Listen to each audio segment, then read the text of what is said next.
Halo guys, kembali lagi bersama aku di channel Nox TV. Kali ini Mimin akan melanjutkan cerita Yu Yu Hakusho, berkisah tentang seorang pria yang diberikan kekuatan untuk menjaga kestabilan dunia dari dunia iblis dan dunia manusia. Penasaran dengan alur ceritanya? Still in Nox TV. Tugas selanjutnya yang menanti Yusuke adalah mengalahkan yokai pencuri yang terakhir, yaitu Hiei. Penyerangan Hiei terhadap anak buah Tarukane mengarahkan Yusuke ke kediaman Tarukane. Di sana Yusuke pun menemukan Hiei yang sedang menyerang orang-orang di rumah tersebut. Belum diketahui alasan Hiei datang ke rumah Tarukane, namun yang pasti ia tidak memiliki waktu meladeni Yusuke sehingga ia pun segera pergi dari tempat tersebut. Tarukane ternyata membawa gadis yang ia sekap ke pulau pribadi milik Sakio. Rupanya Sakio sengaja membangun pulau itu khusus untuk orang-orang kaya yang ingin bersenang-senang. Apa yang mereka lakukan di sana, jadi Sakio mengumpulkan para yokai untuk diadu dan orang-orang kaya akan menonton sambil memasang taruhan. Salah satu yokai unggulan yang dimiliki oleh Sakio adalah Toguro Brother.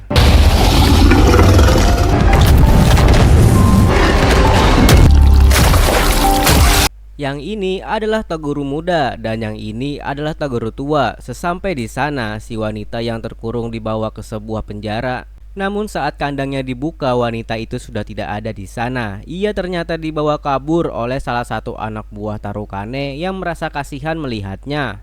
Namun saat akan kabur, mereka dicegat oleh Toguro tua yang langsung membunuh si anak buah tersebut. Alhasil, wanita itu pun kembali ditangkap dan dimasukkan ke dalam penjara. Di tempat lain, Koenma menyiapkan seseorang mentor bernama Guru Genkai untuk melatih Yusuke agar ia bisa mengendalikan kekuatannya. Ternyata pembicaranya itu didengar oleh Kuwabara dan ia memaksa untuk mengikuti pelatihan tersebut. Tidak seperti Yusuke yang malas-malasan mengikuti pelatihan, Kuwabara justru menunjukkan keseriusannya. Hal ini ia lakukan karena Kuwabara merasa gagal melindungi anggota gengnya saat mereka diserang oleh Kirino. Dan ia tak ingin hal itu terulang kembali. Tak disangka tekad kuat Kuwabara membuahkan hasil. Padahal saat itu ia ditugaskan untuk menghancurkan sebuah batu besar hanya dengan berbekal pedang kayu. Namun keyakinan Kuwabara membuatnya dapat mengaktifkan Rei Ryoku sehingga tugas mustahil seperti itu nyatanya bisa dilakukan. Melihat perkembangan Kuwabara, Yusuke merasa tertantang dan akhirnya terpacu untuk berlatih lebih keras. Selama berhari-hari, Yusuke dan Kuwabara mengikuti pelatihan dari Guru Genkai dengan serius. Berkat latihan itulah Yusuke mampu mengupgrade kekuatannya.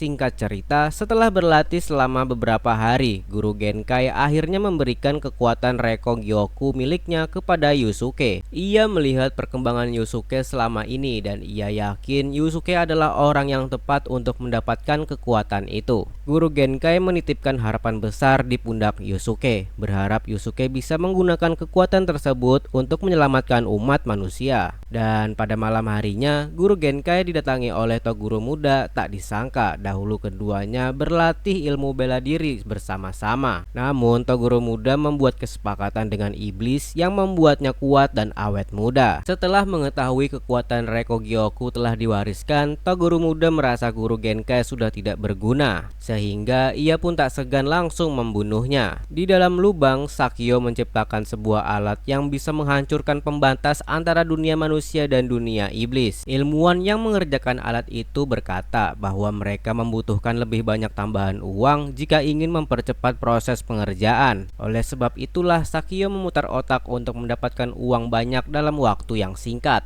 Ia pun mengundang orang-orang kaya untuk memulai taruhan, di mana kali ini para yokai milik Sakio akan berhadapan dengan tamu spesial. Di waktu yang sama, Yusuke makan di kedai ramen di kediaman keluarga Keiko. Selesai makan, Yusuke bersiap pulang. Namun Keiko tiba-tiba diculik oleh Hiei. Dengan perasaan marah, Yusuke pun menemui Hiei di tempat persembunyiannya tanpa memberikan Hiei kesempatan berbicara. Lalu Yusuke langsung menyerangnya. Beruntung sebelum hal yang buruk terjadi, Kurama datang dan menjelaskan apa yang sebenarnya terjadi. Rupanya orang yang menculik Keiko adalah Toguro tua yang sedang menyamar. Kini Keiko telah dibawa ke pulau pribadi milik Sakio untuk memancing kedatangan Yusuke. Dan secara mengejutkan, wanita yang disekap di pulau itu juga merupakan adik Hie yang bernama Yukina. Jadi inilah alasan mengapa Hie menyerang rumah Tarukane malam itu, karena Yukina dan Keiko sekarang disekap di pulau pribadi Sakio. Yusuke, Hie, dan Kurama bersiap pergi ke pulau itu untuk menyelamatkan mereka. Tentu saja Kuwabara tidak ketinggalan karena ia pun ingin ikut menyelamatkan Keiko. Singkat cerita, Yusuke dan yang lainnya pun akhirnya sampai di pulau Kubikukuri. Sesampai di sana, Hie memilih berpisah dari yang lainnya. Yusuke, Kuwabara, dan Kurama lalu dicegat oleh seseorang yokai bernama Karasu. Kurama pun menyuruh Yasuke dan Kuwabara untuk melanjutkan perjalanannya, sementara ia akan menghadapi Karasu. Lalu di saat yang sama, Hie juga dicegat oleh seorang yokai bernama Bui. Dua pertarungan ini menjadi ronde taruhan pertama, di mana para orang kaya akan bertaruh siapa kira-kira yang akan menang dari kedua pertarungan tersebut. Dimulai dari pertarungan antara Kurama melawan Karasu. Karasu berkata ia tak menyangka seorang yokai yang kejam dan dingin seperti Kurama bisa berteman dengan manusia. Rupanya wujud Kurama yang sekarang bukanlah wujud aslinya sebagai yokai. Karasu kemudian menyerang Kurama dengan tangannya dan Kurama membalas serangan itu dengan pecut andalannya. Di awal pertarungan, kedua yokai ini sepertinya masih seimbang. Namun karena Karasu belum merasa puas karena Kurama tak kunjung memperlihatkan wujud yokainya, dari tangan Karasu keluarlah tembakan bertubi-tubi yang berhasil memojokkan posisi Kurama. Kurama kini terjebak dalam serangan tembakan Karasu yang membuatnya tak bisa bergerak bebas. Alhasil Kurama pun mengeluarkan bunga mawar untuk menghilangkan tembakan itu, dan satu mawar lainnya dilemparkan tepat ke arah tangan Karasu. Kurama yang sudah semakin lemah akhirnya menampakkan wujud yokainya. Wujudnya seperti rubah putih yang dilengkapi tanaman ojigi dari dunia iblis. Alhasil kini situasinya pun akhirnya berbalik. Tanaman ojigi yang ada di tubuh Kurama mulai menyerang Karasu. Ketika tanaman ojigi mengikat tubuh Karasu, cakra Kurama terkuras habis hingga ia pun melemah.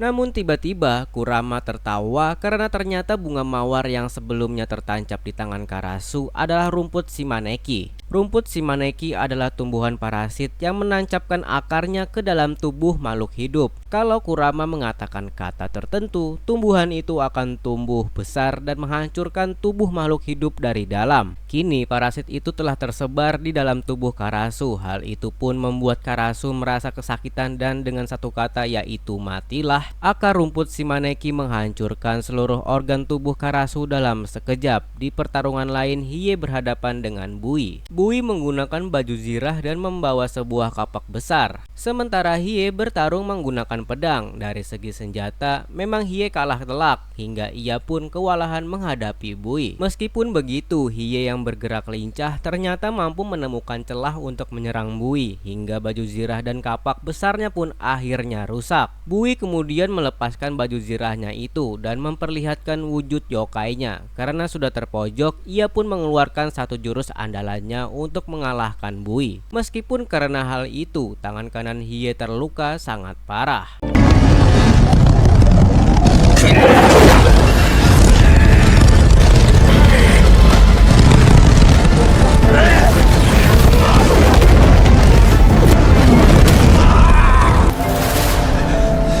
Jadi, dua pertarungan awal berhasil dimenangkan oleh Kurama dan Hie. Di dalam penjara, Keiko terbangun dan berkenalan dengan Yukina. Yukina melihat tangan Keiko terluka, jadi ia pun menawarkan bantuan untuk mengobatinya. Yukina mengaku bahwa ia adalah yokai, begitupun dengan orang yang telah menculik Keiko. Meskipun begitu, Keiko tidak takut pada Yukina karena ia yakin Yukina adalah yokai yang baik. Keiko kemudian memanfaatkan teknik gulat yang pernah diajarkan oleh Yusuke untuk menipu penjaga agar bisa kabur. Setelah itu, ia pun membebaskan Yukina dan kabur dari penjara bersama-sama. Setelahnya, mereka berdua pun bertemu dengan Kuwabara yang sebelumnya berpencar dengan Yosuke. Kuwabara langsung terkesima melihat kecantikan Yukina. Ia lalu memimpin mereka untuk kabur, namun secara tidak sengaja mereka malah membebaskan seekor yokai. Mereka bertiga pun langsung kabur dan berhasil mengunci yokai itu di dalam sebuah ruangan.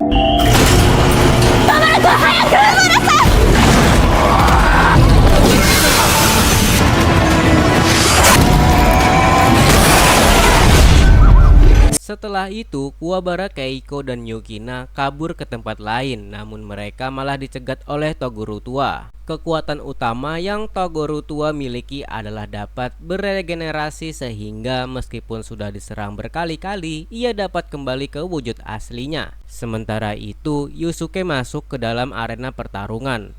Di sana, ia harus menang menghadapi Toguro muda jika ia ingin teman-temannya selamat. Di saat itulah Sakio mendapat informasi kalau gerbang pembatas sudah mulai terbuka. Hal ini membuat ribuan yokai Makaichu terlepas, namun Koenma segera membuat pembatas untuk menahan yokai Mokaichu agar tidak bisa masuk ke dunia manusia. Namun pembatas itu tidak akan bertahan lama sehingga kini Yusuke menjadi harapan satu-satunya umat manusia. Yusuke harus mengalahkan Toguro muda agar mereka bisa menghentikan Sakio sebagai yokai terkuat yang Sakio miliki. Toguro muda bisa dengan mudah melawan Yosuke meskipun belum mengeluarkan kekuatannya 100%. Meskipun begitu, Yosuke tetap tidak menyerah dan terus berusaha melawan Toguro muda. Di tengah pertarungan, Koenma menemui Sakio dan menyuruhnya menghentikan alat di dalam lubang. Sakio menolak dan malah mengajak Koenma taruhan. Jika Yosuke menang, maka Sakio akan menghentikan alat itu dan rela mempertaruhkan nyawanya. Namun sebaliknya, jika Toguro muda yang menang, maka pembatas antar dunia manusia dan iblis akan dibuka. Kembali ke pertarungan saat Yusuke akan diserang, Hiei dan Kurama datang membantu Yusuke. Hiei, Kurama, Yusuke pun bekerja sama untuk melawan Toguro muda. Dapat dilihat meskipun diserang oleh 3 orang sekaligus, Toguro muda sama sekali tidak kewalahan. Terlebih saat itu kondisi Kurama dan Hiei memang tidak stabil akibat pertarungan sebelumnya. Di waktu yang sama, Kuwabara, Keiko, dan Yukina kini dikejar oleh Toguro tua. Kemampuan regenerasi yang Toguro tua miliki membuat tubuhnya cepat pulih meskipun sudah diserang berkali-kali.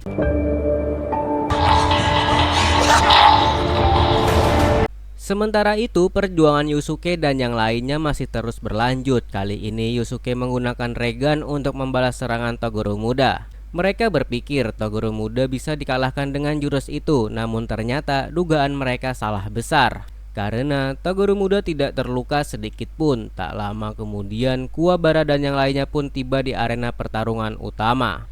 Saat itulah Toguro tua tertawa puas melihat Yosuke, Hiei, dan Kurama yang telah dikalahkan dan berkata kalau kematian Genkai ternyata sia-sia. Sontak hal itu membuat Yusuke dan Kuwabara sangat terkejut. Koenma dan Botan memang sengaja belum memberitahu mereka tentang hal ini karena mereka tak ingin merusak konsentrasi Yusuke. Toguro tua melanjutkan ceritanya tentang masa lalu Toguro muda dan Genkai. Dahulu keduanya ini adalah teman satu perjuangan, namun di tengah proses Toguro muda memiliki menjadi yokai dengan bantuan iblis demi bisa mendapatkan ilmu bela diri dan menjaga kemudaannya. Muak mendengar cerita kakaknya itu, Toguro muda pun langsung membunuh Toguro tua. Mendengar kabar kematian guru Genkai membuat Kuwabara sangat marah. Jadi dia pun mengaktifkan kekuatan Reryoku-nya untuk menyerang Toguro muda. Toguro muda justru memanfaatkan Kuwabara untuk memancing kekuatan Reikogyoku yang diberikan Genkai kepada Yusuke. Benar saja, ketika melihat Kuwabara hampir dibunuh, Yusuke bangkit dan menghajar Toguro muda dengan kekuatan Reikogyoku.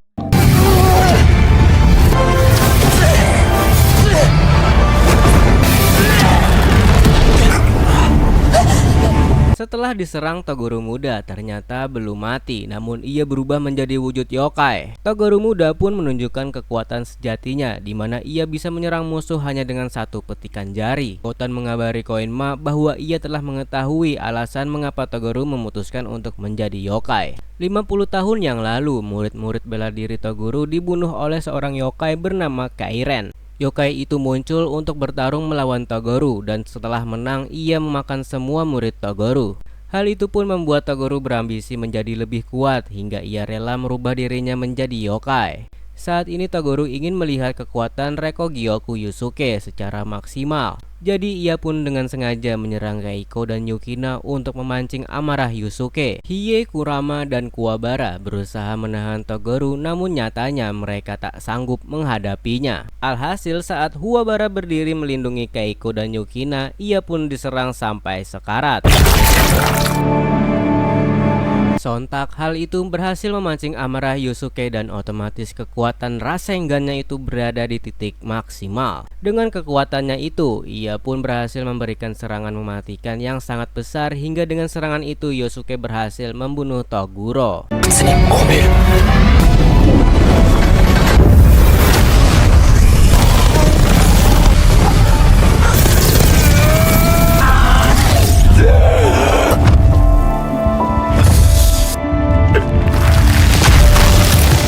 Setelah itu, Yukina pun segera berlari menghampiri Kuwabara untuk mengobati lukanya. Berkat hal itulah Kuwabara berhasil selamat dari kematian. Yukina merasa bersalah pada Kuwabara karena ia berpikir semua ini terjadi karena dirinya. Namun Kuwabara membantah dan mengatakan bahwa ia yang harus meminta maaf karena manusia telah menyekap dan menyiksa Yukina.